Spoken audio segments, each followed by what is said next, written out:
Hello friends, Excel अंकुश advance Excel के इस series में आप सभी का स्वागत है। दोस्तों, आज हम देखेंगे व्यू टैब से रिलेटेड ऑप्शंस को और इनका क्या इंपॉर्टेंस है और इसको हम कैसे यूज करते हैं अपने वर्क को करने के लिए। तो स्टेप बाय स्टेप मैं आपको बताऊंगा। तो चलिए सबसे पहले एक फाइल ओपन कर लेते हैं। तो मैंने एक फाइल यहाँ पर लिया हुआ है और इस फाइल में मैंने एक डेटा शीट बनाया हुआ है जो कि एक बड़ा डेटा शीट है। और मैंने बड़ा फॉर्मेट इसीलिए लिया है ताकि मैं इस ऑप्शंस को आपको अच्छे से क्लियर कर सकूं। तो जैसा कि देख पा रहे हैं यहाँ पे मेरे पास कुछ डिटेल्स मेंशन किए हुए हैं एम्प्लॉइज के। जैसे ही आप व्यू टैब पर जाएंगे आपके पास ये जो रिबन है ये अपीयर होगा। देन उसमें बहुत सारे रिलेटेड ऑप्शंस आपके पास अवेलेबल होते हैं। तो स्टेप बाय स्टेप हम देखते हैं। तो सबसे पहले मैं बात करूंगा नॉर्मल व्यू की। जब आप एक्सेल को ओपन करते हैं या किसी भी फाइल को बनाते हैं तो उसका जो व्यू होता है, उसका जो ओपन का इंटरफेस व्यू होता है वो आपका नॉर्मल व्यू होता है। तो नॉर्मल इसीलिए आपका सेलेक्टेड है। देन अगर हम बात करेंगे पेज ब्रेक प्रीव्यू की, तो जैसे ही आप पेज ब्रेक प्रीव्यू पर क्लिक करेंगे, पेज ब्रेक प्रीव्यू आपका पेज को डिवाइड कर देगा 1 पेज 2 पेज 3 पेज में इस तरह से। और ये केवल उतना ही एरिया आपको शो करेगा जहां तक आपने वर्क किया हुआ है, जहां तक आपने लिखा हुआ है। तो देखिए मैंने इस एरिया तक लिखा हुआ है तो ये इसीलिए यहाँ तक आपका शो कर रहा है। इसके बाद सारे जो सेल्स है वो ऑटोमेटिक क्या हो गए, हाइड हो गए। ना मुझे नीचे कुछ दिख रहा है सेल्स, ना मुझे राइट साइड में कुछ आपको विजिबल होगा। तो इस तरह से ये क्या करता है कि पेज को स्प्लिट कर देता है, या फिर आप इसको पेज ब्रेक बोल सकते हैं। इसीलिए इसका नाम पेज ब्रेक लिखा हुआ है, क्योंकि ये पेज को डिस्ट्रीब्यूट करता है कि फर्स्ट पेज में कितना एरिया है, सेकंड पेज में कितना एरिया है। आप प्रिंट करेंगे तो कौन सा पेज का एरिया प्रिंट होगा। इट मीन्स कि सपोज आप पेज 2 प्रिंट करते हैं तो ये वाला पेज ना प्रिंट हो जाए। तो देखिए यहाँ पे लिखा हुआ है कि ये पेज 3 में आएगा, ये पेज 5 में आएगा। तो जब आप प्रिंट आउट करते हैं तो ये आपके लिए बहुत ही ज्यादा हेल्पफुल होता है। तो इसीलिए मैं आपको हमेशा सजेस्ट करूंगा कि अगर आप बड़े फॉर्मेट पर वर्क कर रहे हैं तो आप पेज ब्रेक प्रीव्यू का मोड एक बार चेक कर लें। उसमें आपको विजिबल हो जाएगा कि कौन सा डेटा आपका जो है वो किस पेज में प्रिंट आउट होगा जब आप बड़े स्केल पर वर्क करते हैं। क्योंकि डेटाबेस वगैरह जो आप बनाते हैं, डेटा एंट्री वर्क जो होता है, उसमें बड़े बड़े फॉर्मेट्स होते हैं। तो उसके लिए ये पेज व्यू इंपॉर्टेंट होता है। देन हम फिर से नॉर्मल पर क्लिक कर देंगे तो ये मेरा एज इट इज जैसे पहले था वो वैसे हो जाएगा। देन हम बात करेंगे पेज लेआउट की। पेज लेआउट पर जब आप जाते हैं तो ये आपको पेज को ब्रेक कर देगा। और जैसे कि आप माइक्रोसॉफ्ट वर्ड पे वर्क किए होंगे तो देखिए सिंगल सिंगल ये पेज आपका आ रहा है। तो इस तरह से ये पेज आ जाएगा।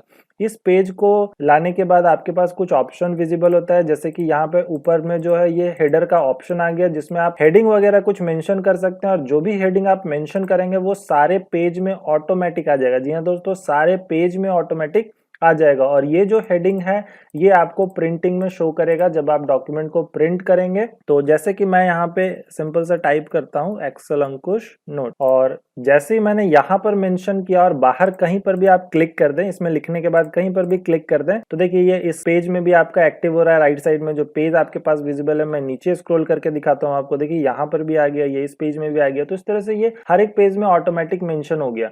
तो इस तरह से आप कोई भी हेडिंग दे सकते हैं। लाइक फुटर में आपको कुछ लिखना है तो आप फुटर में लिख सकते हैं। तो ये सब आपका ऑप्शन होता है जो कि आपको डायरेक्ट ऑप्शन प्रोवाइड करता है हेडर फुटर का। और आप पेज बाय पेज प्रीव्यू देख सकते हैं कि आपके पेज में कितना एरिया प्रिंट आउट हो रहा है। देन हम बात करेंगे रूलर की। रूलर यहाँ से आप शो हाइड कर सकते हैं। और रूलर जो ऑप्शन होता है ये आपका पेज लेआउट में ही विजिबल होगा। अगर आप रूलर टिक कर रहे हैं तो देखिए यहाँ पे रूलर जो है वो हाइड हो जा रहा है। फिर मैंने टिक हटाया तो ये जो ऊपर में रूलर है 1 2 3 4 मेंशन है, ये आपका एक्टिव है। देन इस पे क्लिक कर दिया तो ये डीएक्टिव हो गया। लेकिन अगर आप पेज ब्रेक प्रीव्यू पर चले जाते हैं तो देखिए रूलर का ऑप्शन आपके पास नहीं आएगा। आप नॉर्मल व्यू पर चले जाते हैं तो रूलर का ऑप्शन आपके पास विजिबल नहीं होगा। तो ये ध्यान रखिएगा कि अगर विजिबल नहीं है तो वो पेज लेआउट के लिए ही इनेबल होता है और पेज लेआउट के लिए ही डिसेबल होगा। तो इस चीज का आप हमेशा ध्यान रखेंगे। देन हम फॉर्मूला बार की बात करेंगे। तो फॉर्मूला बार जो ऑप्शन है वो आपका यहाँ पर विजिबल होता है। ये हर पेज व्यू में आपको दिखेगा और यहाँ से आप फॉर्मूला बार को शो हाइड कर सकते हैं। देन ग्रिड लाइंस की अगर मैं बात करूँ तो जो आपको बॉक्सेस दिखते हैं, जो ये ब्लैंक बॉक्सेस वगैरह होते हैं और इसमें जो लाइंस ड्रॉ किए हुए हैं, ये लाइंस को हम ग्रिड लाइंस बोलते हैं। तो आप इसको यहाँ से सिंपली शो और हाइड कर सकते हैं। देन हम बात करेंगे हेडिंग्स की। हेडिंग्स जो होता है वो आपका अल्फाबेट मोड पे और नंबर्स मोड पे रो और कॉलम को शो करने के लिए आपका एक इंडिकेशन होता है, एक रिप्रेजेंटेशन होता है। तो आप यहाँ पे हेडिंग को जैसे ही टिक हटा देंगे, अनचेक कर देंगे, तो देखिए यहाँ पे अल्फाबेट्स जो ABCD आपके शो कर रहे थे कि ये आपका कॉलम ए है, कॉलम बी है, या फिर रॉ नंबर 1 है, रॉ नंबर 2 है, वो सारे डिटेल्स जो है वो हाइड हो गए हैं। तो आप सिंपली यहाँ पर टिक कर देंगे तो आप उसको वापस से विजिबल कर सकते हैं। तो ये सब कुछ ऑप्शंस है जिसको आप शो हाइड करने के लिए यूज करते हैं। देन हम बात करेंगे जूम ऑप्शन की। जब आप जूम पर क्लिक करेंगे तो आपके पास जूम का एक पैनल ओपन होगा जिसमें आपके पास मैग्निफिकेशन लेवल इंडिकेट करेगा कि आपको 200% करना है, 100% करना है, 75, 50, 25 फिट टू सिलेक्शन करना है। तो ये सारी चीजों को आप यहाँ से सेट कर सकते हैं। देन कस्टम में आपके पास ऑप्शन होता है कि 10% से लेके 400% तक आप अपने एरिया को जूम इन जूम आउट कर सकते हैं। उसके बाद हम बात करेंगे यहाँ पे 100% की। 100% पर आपका नॉर्मल जो व्यू होता है वो शो करेगा, जूम टू सिलेक्शन 400% पर डायरेक्ट आपका स्विच कर देगा। तो इस तरह से आप स्विचिंग कर सकते हैं। या फिर ये जो सेम ऑप्शन है ये हम यहाँ पर पढ़े थे, स्टेटस बार में आपके पास ऑप्शन होता है कि आप इस स्लाइडर से जूम इन जूम आउट कर सकते हैं या फिर प्लस पर क्लिक करके माइनस पर क्लिक करके जूम इन जूम आउट कर सकते हैं। देन हम बात करेंगे न्यू विंडो की। न्यू विंडो जो होता है इसी का एक डुप्लीकेट विंडो होता है। इट मीन जैसे ही आप न्यू विंडो पर क्लिक करेंगे, देखिए यहाँ पे मेरे पास सिलेबस 2 और सिलेबस 1 का एक ऑप्शन ओपन हो गया है। मतलब कि जो आपका वर्क है सिलेबस 1 में वही वर्क है सिलेबस 2 में। तो डायरेक्ट ये क्या करेगा, फाइल का कॉपी बना देगा और इस फाइल के कॉपी को आप कहीं पर भी स्टोर कर सकते हैं। तो ये डुप्लीकेशन का एक नया फॉर्मेट होता है जिसको आप डायरेक्टली यूज कर सकते हैं, एक्सेस कर सकते हैं। देन हम बात करेंगे अरेंज ऑल की। अरेंज ऑल तब यूज किया जाता है जब आप एक्सेल के मल्टीपल फाइल्स को ओपन किए हुए हैं, मल्टीपल वर्कबुक को ओपन किए हुए हैं। जैसे कि मेरे पास अभी एक्सेल का 2 विंडो ओपन है, एक सिलेबस, एक एक्सेल फॉर एचआर का मेरे पास एक फाइल ओपन है। देन मैं व्यू पर जब क्लिक करूंगा और यहाँ पे अरेंज ऑल पर जाऊंगा, तो जैसे ही अरेंज ऑल पर जाऊंगा तो ये अरेंज विंडो का कुछ आपको ऑप्शंस देगा कि आपको किस मोड पे अरेंज करना है। तो सपोज मुझे टाइल्ड मोड पर अरेंज करना है, तो जैसे ही मैं ओके करूंगा तो देखिए ये आपका 2 जो एक्सेल का फाइल था वो दोनों एक ही स्क्रीन पर, एक ही विंडो पर दोनों शो कर रहा है। इट मीन्स कि आप दोनों पे 1 बाय 1 वर्क कर सकते हैं, आप दोनों के फाइल को एक बार में देख सकते हैं। तो इस तरह से आप अपने वर्क को कर सकते हैं। सपोज ये कब जरूरी होता है, तो डेटा एंट्री में क्या होता है कि बहुत बार आपको दूसरे फाइल से डेटा को देखकर दूसरे फाइल में नोट करना होता है और वो पिक्चर फॉर्मेट में होता है, तो आप डायरेक्ट उसको टाइप नहीं कर सकते हैं। तो इस तरह का एक्टिविटी को परफॉर्म करने के लिए आप इसका यूज करते हैं। या फिर राइट साइड में कॉपी करना है, कुछ इधर में पेस्ट करना है, तो उसके लिए आप यूज कर सकते हैं। सेम फॉर्मेट देखकर बनाना है, उसके लिए यूज कर सकते हैं। तो बहुत सारे डिफरेंट पर्पसेस के लिए आप इसका यूज कर सकते हैं। देन आपके पास डिफरेंट मोड होता है इसका, जिसके बेसिस पे आप उसको अरेंज कर सकते हैं डिफरेंट मोड पर। तो जैसे ही आप अरेंज पर जाएंगे, जैसे मुझे वर्टिकल में चाहिए तो वर्टिकली आप अरेंज कर सकते हैं, मुझे हॉरिजेंटल में चाहिए मैं हॉरिजेंटल अरेंज कर सकता हूं। तो डिफरेंट टास्क होते हैं जिसको आप यहाँ से सेट कर सकते हैं कि आपको किस मोड में चाहिए।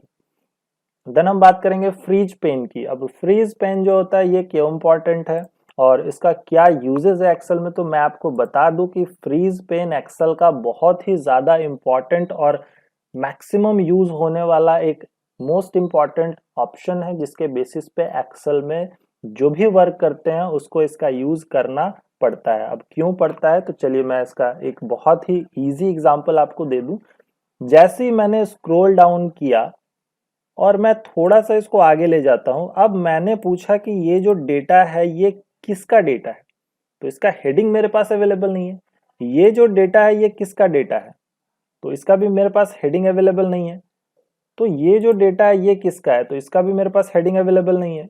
तो इट मीन्स कि आप जब बिग डेटा पर काम करते हैं, बड़े स्केल पर काम करते हैं, तो आपके पास जो इंफॉर्मेशन है वो हाइड हो जा रहे हैं जब आप नीचे स्क्रॉल कर रहे हैं। तो इस केस में आप क्या करेंगे कि ये जो आपका एरिया है ये स्क्रॉल ना हो।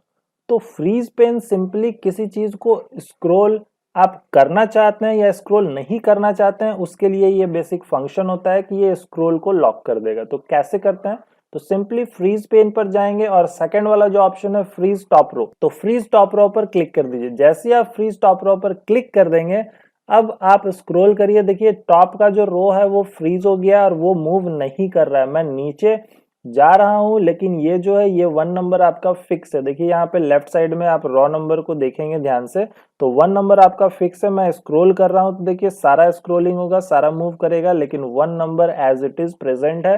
तो ये आपका फ्रीज पेन का एक बहुत ही इंपॉर्टेंट ऑप्शन होता है जब आप कंपेरिजन करते हैं, जब आप इवेल्युएशन करते हैं कि किस डेटा का जो हेडिंग है वो क्या है, ये किस डेटा से रिलेटेड है, तो वो आप चेक कर सकते हैं फ्रीज पेन से। देन अनफ्रीज ऑप्शन आएगा, अनफ्रीज कर देंगे तो वापस से वो हट जाएगा और आप फिर स्क्रॉल करेंगे तो वो कंप्लीट स्क्रॉल होगा। देन हम बात करेंगे फ्रीज फर्स्ट कॉलम की। फ्रीज फर्स्ट कॉलम अगर आप करते हैं तो कॉलम आपका जो होता है वो फ्रीज हो जाता है। तो कहाँ से फ्रीज होगा वो आपको सबसे पहले देखना है। तो मुझे कहाँ से फ्रीज करना है वो देखना है। तो मुझे फ्रीज करना है एम्प्लॉय आईडी और नेम से। तो मैं क्या करूंगा, सिंपली इसको थोड़ा सा इधर मूव कर दूंगा, नेम के बाद मुझे फ्रीज करना है। तो अभी फर्स्ट कॉलम क्या है, ये वाला है। तो मैं यहाँ पे क्या करूंगा, फ्रीज फर्स्ट कॉलम कर दूंगा। तो फ्रीज फर्स्ट कॉलम कर दिया। तो अब मैं इधर जा सकता हूँ और इसके बैक नहीं जा सकते हैं आप। यहाँ पर अगर आप पीछे जाएंगे तो वो बैक नहीं होगा, क्योंकि यहाँ से क्या हो गया, आगे वाला एरिया फ्रीज हो गया है, पीछे वाला एरिया फ्रीज हो गया है।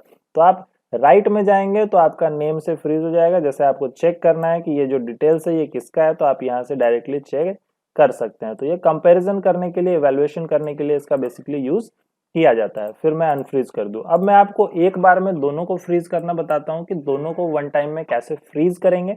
तो सपोज मान लीजिए कि मैं नीचे स्क्रॉल करूं तो मेरा पहला वाला जो है ये स्क्रॉल नहीं होना चाहिए, और जब मैं राइट में स्क्रॉल करूं तो मेरा ये दोनों स्क्रॉल नहीं होना चाहिए। तो मेरा पोजीशन यहाँ पर रहेगा।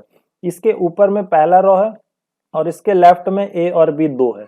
तो आपको ये देखना है, अगर यहाँ पर मैं क्लिक करता हूँ और यहाँ पर मैं क्लिक करता हूँ तो 1 2 3 फ्रीज हो जाएगा और इधर में ए बी सी फ्रीज हो जाएगा। तो जहां पर आपने सिलेक्शन किया उसके ऊपर वाला रॉ फ्रीज होता है अगर आप नीचे स्क्रॉल करते हैं, और उसके लेफ्ट वाला कॉलम फ्रीज होता है जब आप राइट में स्क्रॉल करते हैं। तो चलिए देखते हैं। तो मैं यहाँ पर सिंपली क्लिक करता हूँ। इसके ऊपर कितना रॉ है, तो एक रॉ है, रॉ 1। और इसके पहले कितना कॉलम है, तो ए कॉलम और बी कॉलम है। तो यहाँ पे गया मैं और पहले वाले ऑप्शन को क्लिक करूंगा, फ्रीज पेन। फ्रीज पेन पर क्लिक किया तो देखिए अब मैं नीचे स्क्रॉल करता हूं तो ऊपर वाला जो है वो फिक्स है, और मैं राइट में स्क्रॉल करता हूं तो देखिए फर्स्ट ए और बी आपका जो है वो फिक्स हो गया है। तो इस तरह से आप सिंपली क्या कर सकते हैं, चेक कर सकते हैं। जैसे मैंने पूछा कि पिंकी रॉबर्ट का जो टैक्स है वो कितना है, तो आप यहाँ से देख के डायरेक्ट इसको पता कर सकते हैं, क्योंकि ये कंपैरिजन करना आपके लिए इजी हो गया। देन अगर मैंने पूछा वैकेशन अलाउंस कितना है, तो वैकेशन अलाउंस में यहाँ से डायरेक्टली चेक कर सकता हूँ, किसी भी पर्सन का ट्रांसपोर्ट चेक कर सकता हूँ। तो लॉन्ग डिस्टेंस में मेंटेन करना बहुत डिफिकल्ट होता है, तो आप सिंपली इस तरह से उसको स्लाइड करके क्या कर सकते हैं, कंपेयर कर सकते हैं और उसके डेटा को देख सकते हैं। तो बिग डेटा में ये बहुत ही ज्यादा इंपॉर्टेंट होता है, डेटा एंट्री वर्क में ये बहुत ज्यादा इंपॉर्टेंट होता है। तो इसको आपको अच्छे से समझना है, अच्छे से यूज करना है, और इससे रिलेटेड अगर आपको कोई भी डाउट होगा तो आप मुझसे जरूर डिस्कस करेंगे। देन मैं आपको एक और ऑप्शन बता दूं, अनफ्रीज कर देता हूं मैं पहले इसको। इसी के लिए एक और ऑप्शन होता है स्प्लिट। तो स्प्लिट कहां से करना है, तो कहीं पर भी क्लिक करके यहां से स्प्लिट कर दीजिए। जैसे ही आप स्प्लिट करेंगे जहां पर भी आपका सिलेक्शन था उसके बेसिस पे विंडो 4 पार्ट में डिवाइड हो जाएगा। देन मैंने यहां पर क्लिक किया और स्क्रॉल डाउन करना स्टार्ट किया, देखिए तो वो वाला आपका स्क्रॉल हो रहा है। मैं इस पर क्लिक किया, स्क्रॉल डाउन करना स्टार्ट किया तो ये वाला एरिया स्क्रॉल हो रहा है। तो आप ऊपर वाले एरिया को नीचे वाले एरिया से कहीं से भी कंपेयर कर सकते हैं। साथ ही साथ अगर आपको इस विंडो को इस विंडो से कंपैरिजन करना है, जैसे यहाँ पर है, अब मैं यहाँ पर आ गया तो देखिए मैं स्क्रॉल करूंगा तो ये वाला एरिया स्क्रॉल होगा। तो इस तरह से आप पूरे एक इंटायर एरिया को दूसरे एरिया को अलग अलग मूव कर सकते हैं। दोनों प्लेस पर सेम डेटा भी देख सकते हैं आप, अलग डेटा भी देख सकते हैं। तो ये बहुत ही ज्यादा इंपॉर्टेंट, ये भी आपका एक टास्क होता है जो डिफरेंट वे में फ्रीजिंग ऑप्शन प्रोवाइड कर रहा है स्प्लिटिंग के बेसिस पे, रॉ वाइज कॉलम वाइज। और इसको आप मूवमेंट करके यहाँ से आप अपने फॉर्मेट को सेट कर सकते हैं कि हाँ मुझे यहाँ से यहाँ तक सेटिंग करना है, मुझे यहाँ से यहाँ तक ये एरिया रखना है। तो इस तरह से आप स्प्लिटिंग ऑप्शन का यूज कर सकते हैं। देन इसी ऑप्शन पर वापस से क्लिक करेंगे तो ये आपका नॉर्मल हो जाएगा। तो ये सारे ऑप्शंस व्यू के बहुत ही ज्यादा इंपॉर्टेंट होते हैं, इसको one by one step by step आप यूज करें। और इससे रिलेटेड अगर आपको कोई भी डाउट होता है तो आप मुझसे जरूर डिस्कस करें, ताकि मैं आपको सॉल्यूशन प्रोवाइड कर सकूं। और दोस्तों जो भी मैं ऑप्शन बता रहा हूं उसको अच्छे से प्रैक्टिस करें। प्रैक्टिस फाइल मैं जल्दी आपको शेयर करूंगा, क्योंकि प्रैक्टिस फाइल मैं रेडी कर रहा हूं एक अलग डिजाइन के तौर पे, ताकि आपको बेहतर तरीके से प्रैक्टिस करने का एक ऑप्शन मिले और आप अच्छे से उसको सीख सके। और अगर आपको कोई भी डाउट है तो आप मुझसे डिस्कस करेंगे।